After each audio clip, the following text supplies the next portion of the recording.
close your eyes, I could see everything all of a sudden.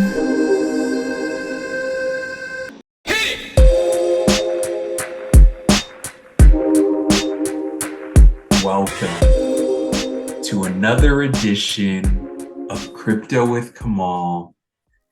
It's me, your host, Kamal Hubbard, and I'm joined once again with Chico Professor Dr. Paul Viotti, who is an associate professor in political science and criminal justice, and the coordinator of the undergraduate public administration program. Thanks for joining me, Dr. Viotti. Yeah, joining from Chico State, a little bit north of you, a few hours north of you. That's right. So thanks for having me on the show, Kamal. Well, I think it's important to have you back. We've been having a conversation for quite some time on my podcast about the situation with the economy and the Fed. And there have been quite a few developments since you've been on last. So before I get to that, is there anything you'd like to catch our audience up on? Or if you'd like to get right into it, that's fine too. Yeah, well, we've been having a great ongoing conversation. I think the first time I appeared on your show was back in February of 2022, right? So a little bit over a year ago, and there were some predictions that we made then that seem to have played out in a lot of ways as we expected. And I think we're in the middle of some interesting dynamics right now, and I think there's a lot of confusion out there in terms of what the future holds, right? That where our market's going to go. We've seen this latest return of crypto. Most people know about Bitcoin, right? Which I think hit a low of a few months ago of 15,000 and is now was sort of flirting with a $30,000 level. So what's going on with that? I think today I want to talk about some broad macro trends and how we can expect that to impact crypto in addition to other markets, and other fun things to talk about, like what's the role of the banking sector in this, what's going on in terms of international finance. I think it should be a fun conversation. So where would you like to start? Yeah, absolutely. I think the Fed is like you said, there's a lot of confusion about what's going on with the Federal Reserve. So let's just start there. And obviously, quite a bit has happened. We've had some bank failures, but and some interest rate hikes, which you talked about. We were going to face this, and there was going to be some tightening, but maybe let's go back to the beginning of the year or thereabouts. I think maybe right after, or if you could think in your mind, right after what happened with the collapse of FTX. Exactly. Yeah. So that took everybody by surprise, right? And caused a cascade of reactions. I mean, my impression of that, and this is a slight right sidebar deviation from our main thread here, but that, I mean, from your perspective, was that really just due to mismanagement or basically outright fraud? Certainly malfeasance, right? Like when there's so much gross incompetence that there's malfeasance, it becomes criminal, right? So I don't want to come out and say that it was fraud, but I do feel like they thought they were so smart that they could fix everything and ended up not doing it. Where I do think where I feel more comfortable with the fraud is the use of customer funds, right? Like Right. your customer funds are supposed to be their funds, and you're essentially supposed to be custodying them and to use those to pay back or to pay Alameda or to allow Alameda to use those funds. That kind of goes against just a general principle, which I do see as fraudulent. Some of the other stuff, like I said, is just they just didn't know how to run a company, and they didn't reach out and find the right people to handle their books properly. But I think there's a whole nother show out there about, the crypto black hole, right? And, which is essentially if you take cash, buy crypto, that crypto goes up by so much and you cash it out, right?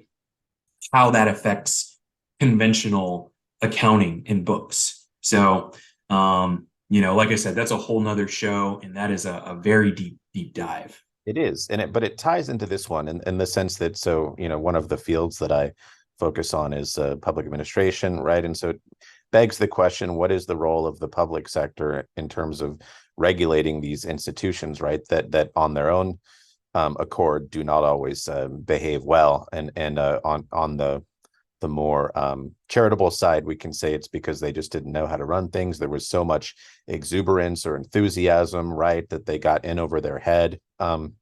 So I think in the broad sense of things, there's, you want to let markets thrive and innovate without touching them too much. But if you don't have enough oversight, then you get meltdowns like FTX, right, which a lot of people were a part of. It seems it's a big thing, even with celebrities right now, some of them being sued for their involvement in advertising for those entities. I think it's a good tie-in. One of the things that I want to talk about today is something called the Keynes-Minsky-Kindleberger model, which is a mouthful, but it really addresses where financial bubbles come from. And I think we've been in the midst of a big one across all asset classes for a while, and we're seeing things play out pretty much as expected from my perspective.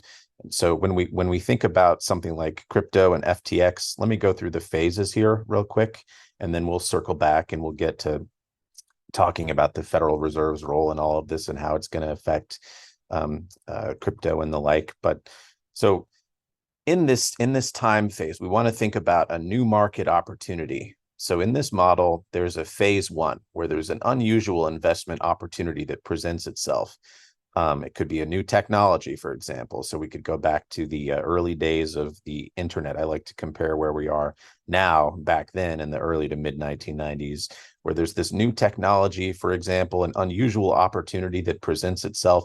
And you get in this first phase, some early investors, right? And then some time goes by and there starts to be some really impressive profit. We'll call that phase two, impressive profit, where those who are already invested in that new asset are doing well, and their friends and colleagues and neighbors start to notice that, and they want to get in too. So that's when we get the beginning of a bubble, when people are, you're looking at it, your friend who bought a house, for example, and their equity rose by 20% last year, and you get into this phase where everybody's jumping in and nobody wants to miss out. So there's a fear of missing out, or as we say, FOMO component of that.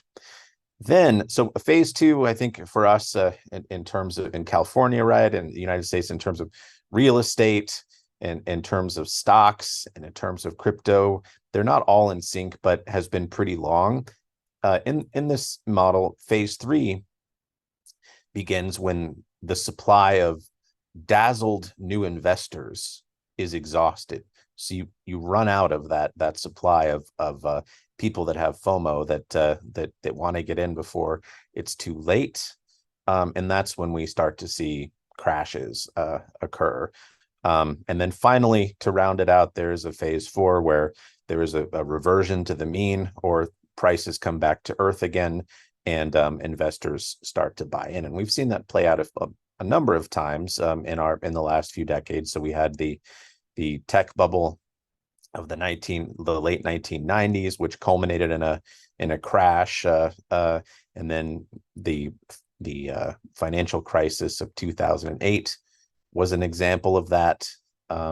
And I was looking at the latest data. I think we're right on the cusp of that significant correction. I could be totally wrong. I don't think so, but where, especially in real estate, where right now, if you were to go out and look for a mortgage, I think you're facing like 6.3, 6.5%, and compared to just about a year and a half or 2 years ago when you could get a comparable mortgage for 2.2%, and we're talking 30-year mortgages, right? The amount of house that you can afford is, could be a third less. So whereas you might have been able to afford the $600,000 house, the same money will get you the mortgage for a $400,000 house. And we're coming right up to that late spring, summer season where sellers are going to start putting their homes on the market. And I don't think there's going to be any kind of tailwind there to support the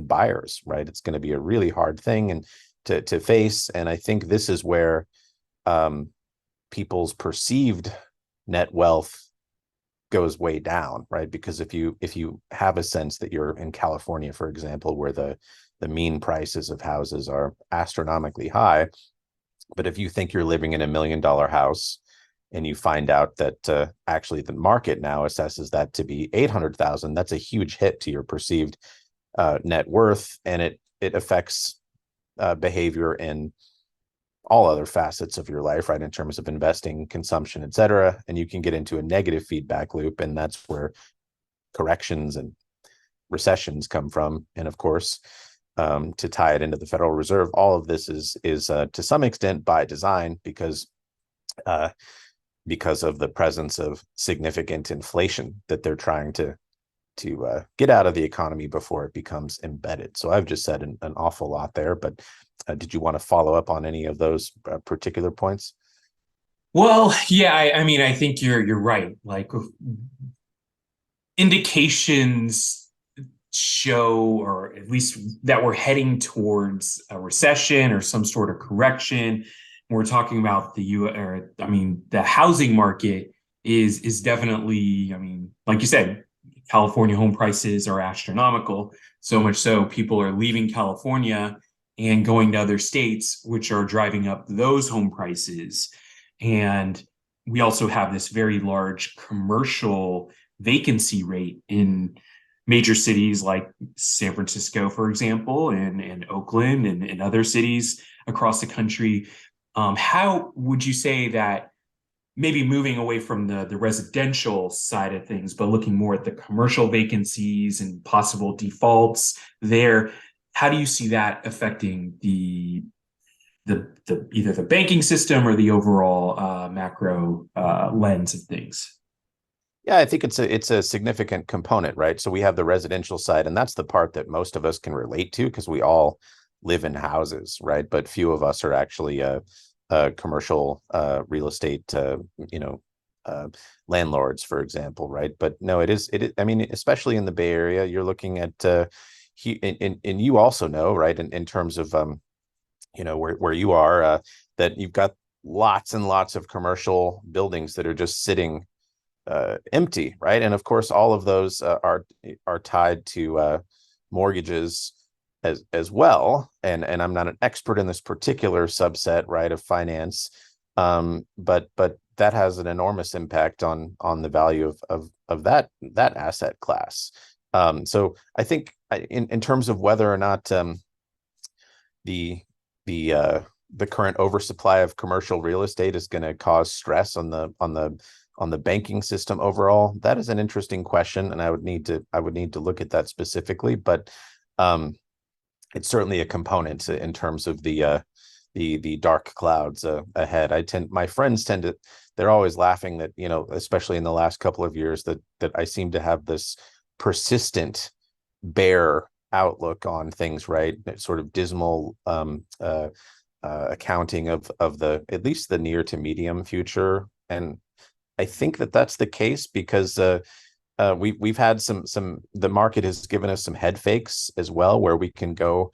I think that in the stock market, for example, the lows were around, if I recall, last October, where the S&P, went from, within the course of about a little less than a year, it went from around 5,000, the index, down all the way to 3,500, and we've seen a bounce off of that level. One thing that happens though in these climates is a phenomenon called the return to normal. So there's within every bear market, we tend to look at these things called bull traps. So we have sort of bull market, right, where you're optimistic and the sky is the limit and everything is going to go up, and you have in the bear market where you're more pessimistic. When we're dealing with a financial bubble, its crash and the aftermath, it's not unusual to get a period, and I would say we're in this period of where there's a perceived return to normal, where things seem to have gotten a little bit better again, and you start to get a lot of optimism, and that we've already gone through the storm when you haven't even really started it. And so I think that's where we are at the moment, and that putting the interesting question of commercial real estate aside, because the economy is predominantly driven by consumer behavior. About 68% of overall economic output, or GDP, comes from consumption, right? So I think when people start to see the value of their homes go down again because they're not worth what they thought they were, they hold back, they stop spending, and this puts us into the correction. But this time, the correction is it's not coming from, it's not a surprise. It's one that's engineered by the Fed, by design, and it seems unavoidable. So the last year or so, have you noticed inflation in any aspects of your life over the last 6 months? Yeah, I mean, hey, I think a lot of people have seen eggs, right?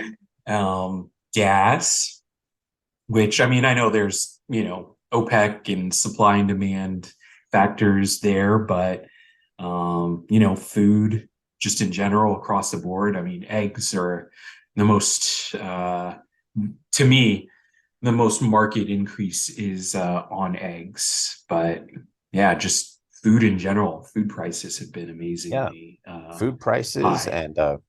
and rent, of course, and mortgages Yeah. have been going up, and actually another area is automobiles or cars, right? The Yeah. Yeah. inflation in that sector has been just crazy, right? Where I think the average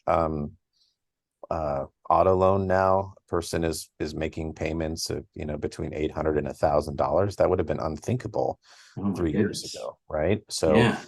so inflation can have really negative effects, and it tends to hurt those at the bottom of the well the Right. most. They're the ones who are the least likely to be able to renegotiate their wages. It takes a long time for things to catch up. So it hurts us all. It hurts the poor, arguably, the Oh yeah. most.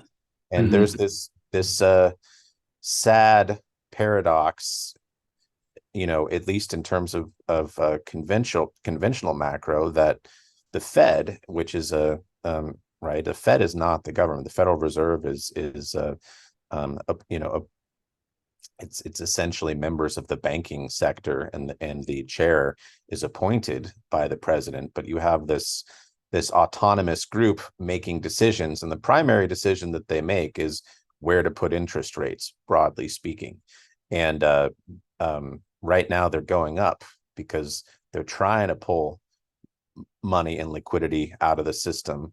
So the overall effect, right? If you want to go out and buy a new house now, you're able to buy a whole lot less of one for the same money that would have gotten you more a couple of years ago. If you are running a balance on revolving credit or your credit cards, right?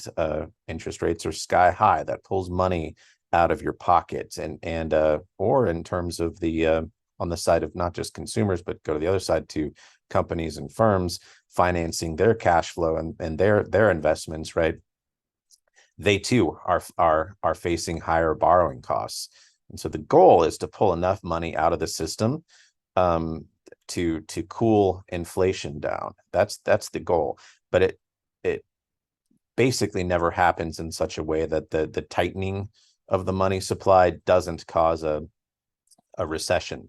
so that there has to be some amount of pain before you get a return to normal. And there, when you look at it from the bird's eye view of the system, it sounds good. Okay, tighten the money supply, and let's bring inflation down. The historical rate is about 2%, right, that they're aiming for. And they're going to keep doing what they're doing until they see movements in that direction, right? You get a lot of speculation on Twitter and other platforms about a Fed pivot and things like this. Okay, they're gonna reverse course. But I think the first time we had a podcast back in February of 2022, I said that the time period to compare this to, the best time period would be between about 1980 and 1983, the early 80s, when we had a recession. That was another engineered recession by the Fed, and they did it for the same reason, that we had inflation that was getting out of control, and the only way to reverse that was to put the clamps on the economy. So from looking at the system from above, okay, that sounds good, but then if you look at the actual pain that's going to impose on people's lives in a recession, it's another story. The human suffering is significant, but something has to give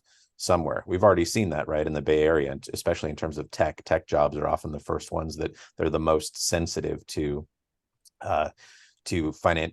economic contractions, right? I think Facebook is planning on laying off yet 4,000 more workers, for example.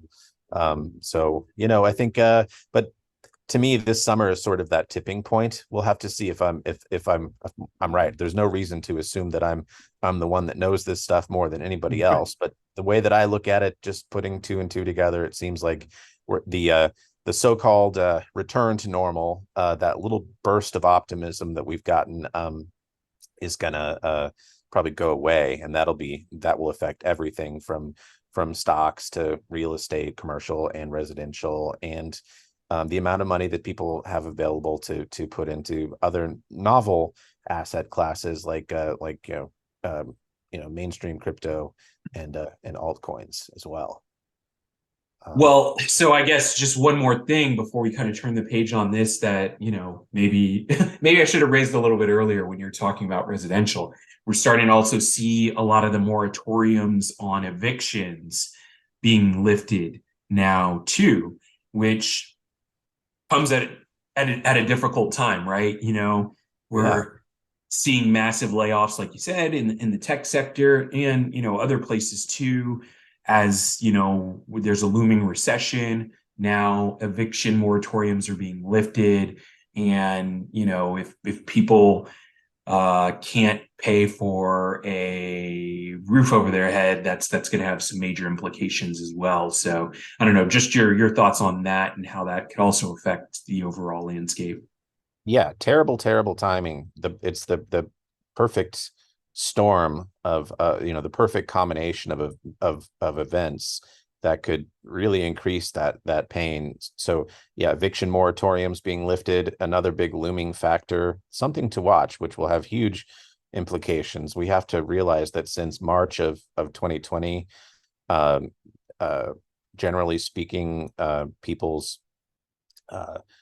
have not had to make student loan payments, right? That they've been on pause, or in forbearance since then. And it's the Supreme Court is going to be reviewing the Biden administration's desire to give most student loan holders at least a $10,000 break on what they owe. And I think if a person ever had a Pell Grant, then it would be $20,000, right? But we're looking at a lot of student debt out there, and that's on pause until August, if I'm not mistaken.